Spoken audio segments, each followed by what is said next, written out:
नमस्कार, मेरा नाम एडवोकेट रवि यादव है। आज मैं आप लोगों से एक ऐसी बात शेयर करने जा रहा हूँ जो कि मेरा सगे भाई है पवन यादव, उसके बारे में। उसका पूरा कामकाज ब्लैकमेलिंग, एक्सटॉर्शन, झूठी कंप्लेंट, इस तरह से वो एक ट्रांसजेंडर होने का जिस तरह से फायदा उठाता है, इनोसेंट पर्सन्स के ऊपर झूठी कंप्लेंट फाइल करके अपने दुश्मनी को किस तरह से सेटिस्फाई करता है और किस तरह से एमएलए और एमपीस को सेक्सुअली सेड्यूस करके उनका फेवर लेता है और किस तरह से वो पुलिस स्टेशन पर दबाव डालता है। आज मैं इसी सच्ची घटना के बारे में आपको बताने जा रहा हूँ, जो आप लोग इस घटना के सुन करके आप लोगों के रोंगटे खड़े हो जाएंगे। सबसे पहले मैं ये बताना चाहता हूँ कि जो मेरा भाई है पवन यादव, वो मुझसे छोटा है। वो हमारे घर में एक लड़के के रूप में पैदा हुआ। हमारे फैमिली को, हमारे माँ बाप को यही लगा कि वो एक लड़का है। उसका बोर्न एंड ब्रॉटअप जो है इस लड़के की तरह हुआ। वो स्कूल भी जब गया तो पैंट शर्ट पहन के ऐसा लगा कि वो लड़का है, और हम लोग भी उसे ऐसा भाई, और हम लोग को भी यही सब कुछ लगता था, हमारे पूरे समाज में लगता था कि वो लड़का है। लेकिन सबसे इम्पोर्टेंट ट्रेजेडी तब हुई जब उसके ऊपर एक बार हमारे बिल्डिंग के एक महिला ने उसके ऊपर मोलेस्टेशन का एफआईआर दाखिल किया। वो एफआईआर पेगोसी पुलिस स्टेशन में रजिस्टर हुई। उसके पश्चात एक छोटी बच्ची के साथ 2021 में उसने मोलेस्टेशन किया, जिसके बाद पेगोसी पुलिस स्टेशन में उसके ऊपर पॉक्सो के तहत एफआईआर रजिस्टर हुआ। उस एफआईआर के बाद मेरा छोटा भाई जो है अपनी आइडेंटिटी छुपाने के लिए वहां जाकर के एक हॉस्पिटल है, उस हॉस्पिटल में एसआरएस सर्जरी कराता है और अपनी आइडेंटिटी चेंज करके एज ए ट्रांसजेंडर सबको रिप्रेजेंट करता है। और उसके बाद पूरी कहानी यहीं से स्टार्ट होती है, जो वो अपना ब्लैकमेलिंग का धंधा, एक्सटॉर्शन का धंधा, इनोसेंट पर्सन को झूठे केस से फंसाने का धंधा वो चालू करता है। बाहर के लोगों को तो उसने कभी बख्शा ही नहीं, अपने घर के सगे भाई को भी उसने कभी बख्शा नहीं।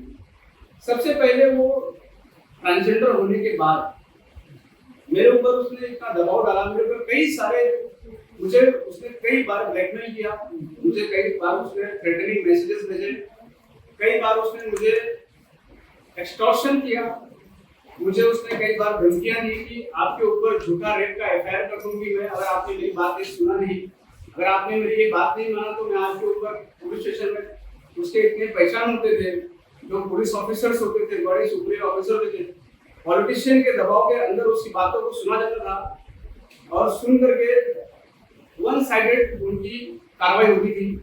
वो दूसरे पक्ष को भी सुनते नहीं थे कि उनके पक्ष सही है, गलत है। तो उसका इस तरह से धंधा चलता रहा।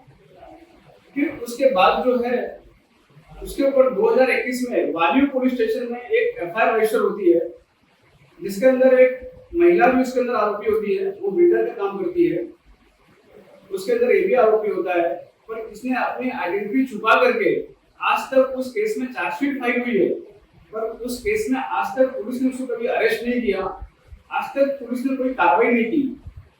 वो अपनी आइडेंटिटी को इस तरह रखा है, सबको पता है कि ये वही आरोपी है जिसका उस एफआईआर में रजिस्टर हुआ है, नाम है, चार्जशीट फाइल हुई है। फिर भी पुलिस उससे डरती है कि उसके ऊपर कार्रवाई करेंगे तो फला मंत्री का फोन आ जाएगा, फला एमपी का फोन आ जाएगा, फला एमएलए का फोन आ जाएगा। तो सबको डर के कारण पुलिस ऑफिसर उसके खिलाफ कोई कार्रवाई नहीं करते हैं। तो उसकी चार्जशीट में उसका नाम भी है, आज पाइजे आरोपी में, वांटेड एक्यूज में उसका नाम है। इस तरह से वो कई सारे गुनाहों को अंजाम दिया। ऐसे बड़े बिजनेसमैन को पकड़ता है जिसके पास बहुत पैसे हैं, जो इन्फ्लुएंशियल आदमी है, वैसे आदमी से वो इमोशनली नजदीकियां बढ़ाता है, लोगों को ये बताता है कि वो घर से निकाल दिया गया है, वो ट्रांसजेंडर है, उसका आगे पीछे कोई नहीं है। एक इमोशनल स्टोरी सुना करके लोगों के दिल में अपनी एक जगह बनाता है, और उसके बाद उनके साथ में वो छल करता है, उनके साथ में ब्लैकमेलिंग का धंधा स्टार्ट करता है।